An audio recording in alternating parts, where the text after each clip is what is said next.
যুগে যুগে যখনই পৃথিবীর ওপর ঘনিয়ে এসেছে কোনো অশুভ শক্তির ছায়া, ঠিক তখনই আবির্ভূত হয়েছেন দেবী আদ্যা শক্তি। দুষ্টের দমন হেতু তার প্রকাশ। একাধারে তিনি সৃষ্টিকর্ত্রী, অন্যদিকে রক্তবীজকে সংহার করে তিনি রক্তবীজ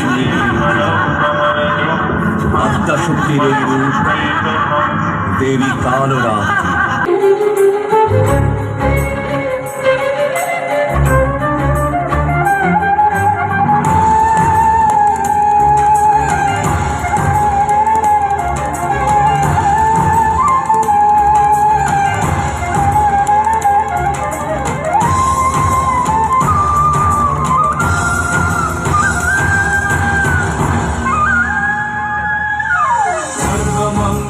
मंगल्ये शिव सर्वार्थ साधिके।